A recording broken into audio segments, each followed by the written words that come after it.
Let's not waste time. Do you truly enjoy what you claim to enjoy? Or have you just convinced yourself that you do because that's what the system taught you?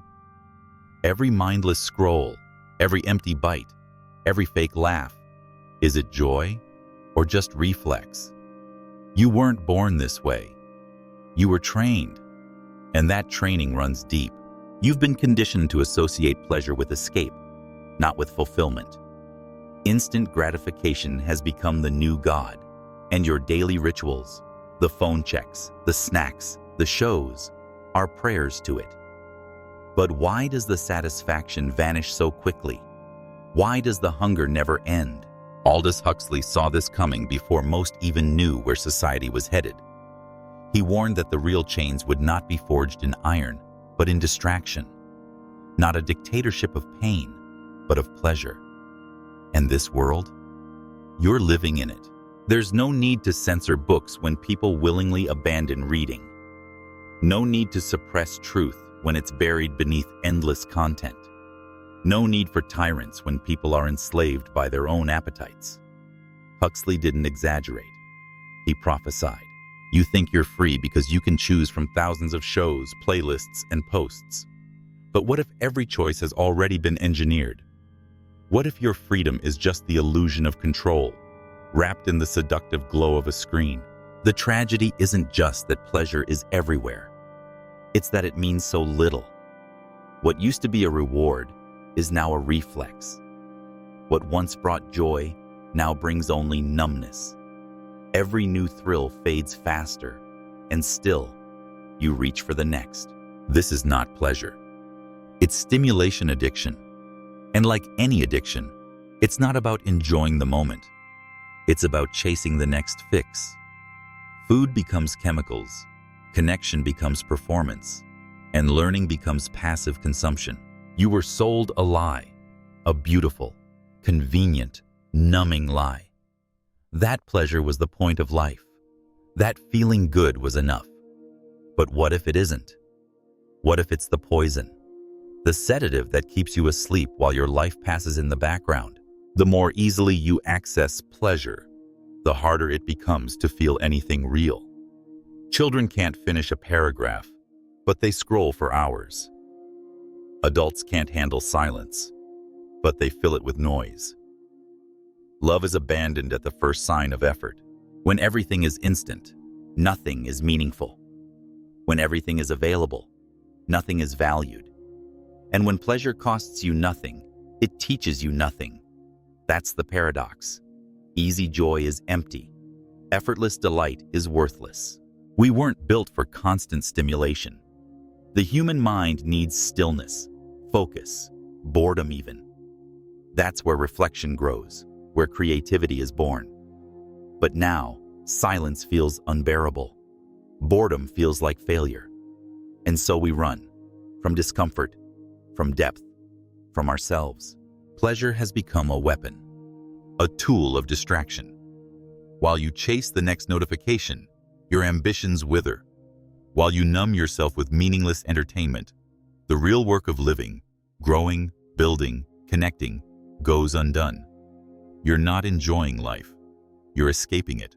But the cruelest trick isn't that pleasure controls you. It's that you believe you need it. That you've confused comfort with happiness. That any moment not filled with stimulation feels wrong. As if pain and effort were mistakes instead of the price of real meaning. They never taught you how to endure boredom, how to face silence, how to feel the void and not run from it. Instead, they taught you to chase sparks, to reward yourself constantly, even when you've earned nothing. Especially when you've earned nothing. And what has this created? A generation allergic to struggle. A society that mistakes convenience for freedom. People who abandon anything that doesn't feel good immediately, be it love, goals, or self-discipline. But what matters most never comes easy. If you cannot delay gratification, you cannot build anything real. You cannot learn deeply. You cannot love deeply. Because everything meaningful in life takes time, effort, and yes, pain. And the system knows this. That's why it feeds you comfort. You were taught to believe happiness comes from having more choices. But more options don't mean more freedom. They mean more distractions. You scroll endlessly, watch endlessly, consume endlessly, and still feel empty. Because it was never about joy. It was about control. A mind addicted to pleasure is a mind that no longer questions, no longer reflects, no longer resists. You don't need authoritarianism when people voluntarily chain themselves to screens, to noise, to validation. You don't need censorship when people choose silence. They've replaced your inner voice with 1,000 external ones. You don't think, you react. You don't choose, you respond.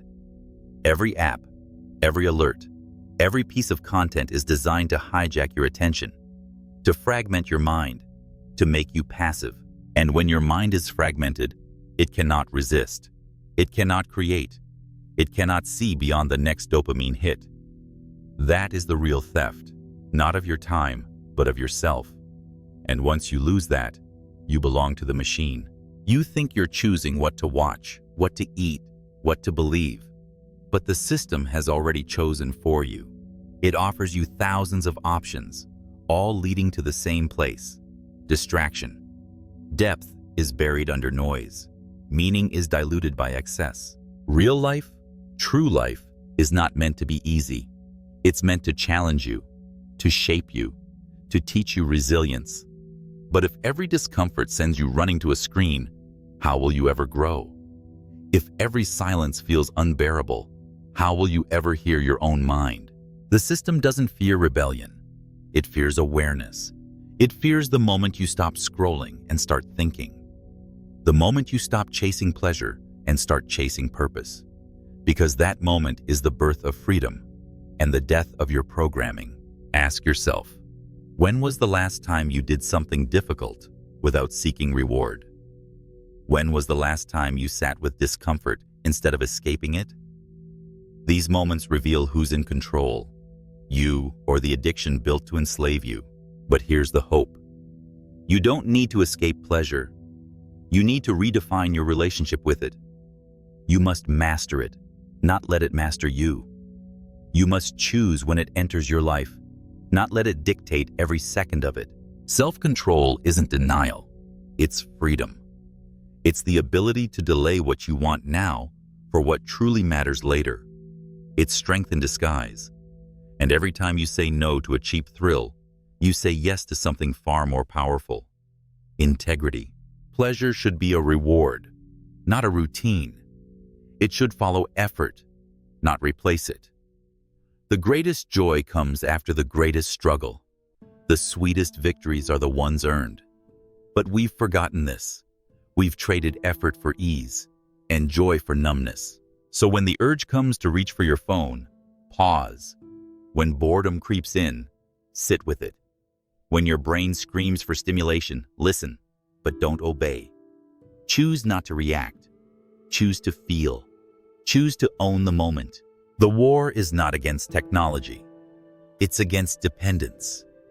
It's against the belief that life must be easy to be worth living.